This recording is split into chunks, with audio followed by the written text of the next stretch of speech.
What's up, everybody? This is Backlog Gaming here, and today I have a video for you on Elder Scrolls Online. Now, what is this video exactly about? This is a discussion about the DLC that they offer. They have 3 packs of DLC. The third one is coming out early March, and I basically went through when I started playing this game last week and did some calculations to kind of see how much each DLC pack would cost if you bought it outright, and from there, if it's worth it. So, let's get into that. Let's see here. So, we have 3 of them, Arsenium, Imperial City, and Thieves Guild. Thieves Guild's the one that's coming out in March, so we can take a look at this one. It's just their brand new DLC. Again, it comes out March 7th for PC. If you're playing on Xbox One or PS4, you can see here March 22nd, PS4 is March 23rd. But basically what you're including with this is it's 2,000 crowns, okay? So crowns are going to be the cash shop currency that you have here. So we have Thieves Guild DLC is going to be 2,000 crowns, okay? If we look at the DLC for Ascenium, from here, we're seeing 3,000 crowns. And then from there, what we're also seeing for DLC for not Thieves Guild, but Imperial City. Imperial City is the 2,500 crowns, okay? So if you recently just bought Elder Scrolls Online, I do have 500 crowns that came with the game. And with those calculations, 3,000, 2,500, and 2,000 crowns, you basically can't get it to come out 100% even. What I basically came up with is to buy two $25 crown packs, which is going to be 3,000 crowns each, and then a 2,000 with the remaining 2,000, you would actually save another 500, bringing that down to 1,500. Pick up a pack for $14.99. Now, if you add that all up, that's $64.97. So just to reiterate that, 2 packs for $25 roughly each, and then 1 pack for $15. That's only if you have the extra 500 crowns from the store when you started. So if that's the case, you can unlock all the DLC by paying the monthly fee. Now, if you're paying it per month, which I'm going to assume that you do, because we're trying to compare how many months would it take for this monthly amount to pay off. So the monthly cost of the monthly subscription is $14.99 if you're paying by per month. If you're paying in other methods, like in a 6-month chunk or a year chunk, the price obviously goes down like other MMOs. But for my calculations, and just for keeping it simple, I'm doing a monthly, because this individual that's looking at if I could just buy all the DLC outright when I need it, or if I want to pay a monthly sub, they're going to be looking at those two things and kind of weighing those. They're not really going to be picking up 6 months at a time and then coming back to it. So with the monthly cost, with basically you would reach the amount to where with the subscription you get 1,500 crowns with it. You also get an XP boost of 10%, and you get access to all the DLC when you're subscribed. That's a great deal for $14.99. Now, if you are paying $14.99 for 4 months, you're going to be pretty close to the $64.97.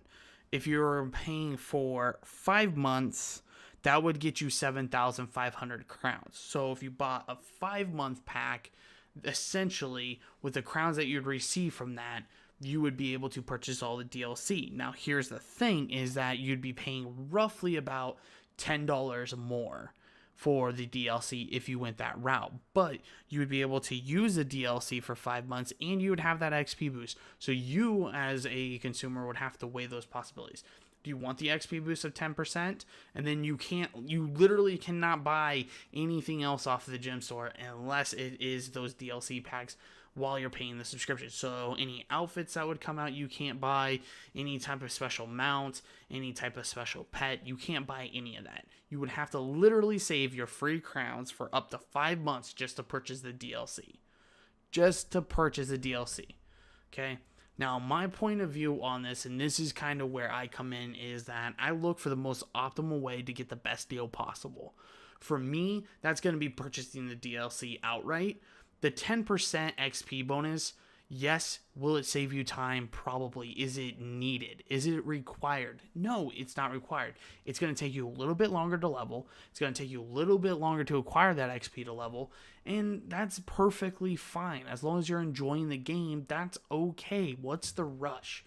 Every single quest in this game is dialogue that is voice acted. It's great content and it's entertaining. So there's no reason for the 10% XP buff, because you wouldn't be able to experience everything in the world otherwise.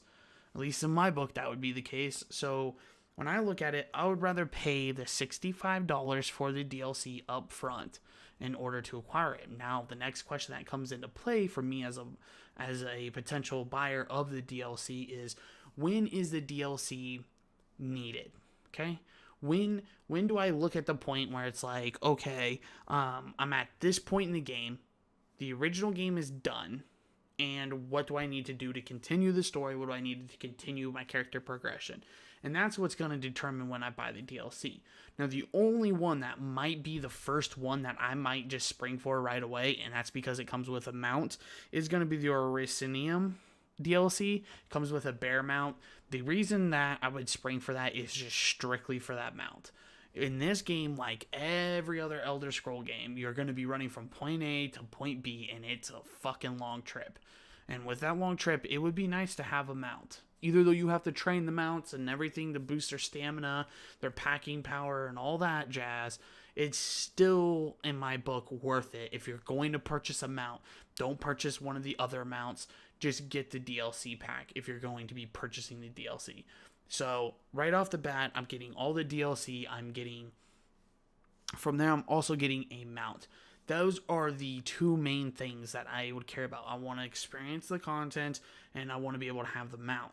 In the long run, this would save you money. This game's been out for about 2 years now, and they've only released 3 DLC packs. I don't know if they're starting to pick up the pace of these, but we're starting to see more and more that it's more worth your money to just buy the DLC pack, pay that money when it comes out, so you own it forever and you never have to sub for it again. Now, if you can't muster up the enough, like I can't save $25, in order to purchase this content, then you'd want to go the route of do the 5 months with the monthly if you want to spread it out over payments. That might be easier to budget for you for $15. Then from there, after the 5 months, yeah, you paid $10 extra than everybody else that just bought it outright, but you were able to budget that money. You're able to budget that and be able to purchase something that you care about over a period of time. So for me, it really doesn't matter. It's just a cost-effective matter of acquiring the same thing. So that's what you guys would have to ask yourself when you're basically doing these amounts, and see if that's something that's better for you. If you want the 10% XP bonus and the 10% gold bonus, then go ahead and go for it, I say. But for me, honestly, $10 for an extra for 5 months, you know what I mean? Like that extra $10, we're talking $2 a month, is not worth it to me for a 10% XP boost in a game. It's just, I'll enjoy the game. If it's not required, it's not forced upon you that you have to have this XP bonus gain. So for me personally, I would just probably stick with, I'm going to buy the DLC when I need it. I may buy the first pack prior to me actually experiencing the content, just for the fact that it has a mount in it. And that kind of sucks that that's the one that's 3,000 crowns. So, I mean, that's $25. Flat out $25 in order to get a mount and some DLC. So, a lot of other opinions that I hear out there is to pay 1 month of a monthly sub, experience the content from all 3 DLCs, see which one you like the most, and then pick that one to purchase. That could be very budget conscious if you want to go that route. But for me, it's like me with every game. If I'm going to experience the game, I'm going to experience the full experience.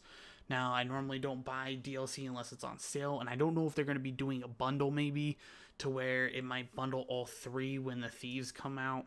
But that's all stuff. That's all speculation. I can't wait if I'm at that point. In order to continue, I'll have to fold and get the DLC if I'm still playing by then.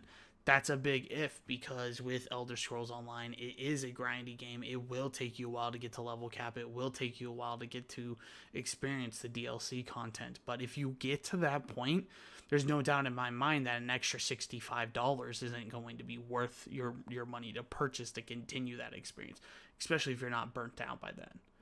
Anyways, guys, that's my thoughts. I want to hear your thoughts down below. Go ahead and comment down below if you disagree even. Hey, I'm more than willing to hear your side of this debate that we would be having back and forth. If you agree, or if you want me to check out something else that may be more cost effective, I'll definitely do that for you guys too. Don't forget to like and subscribe for more gaming content on YouTube. From there, I'll see you guys next time.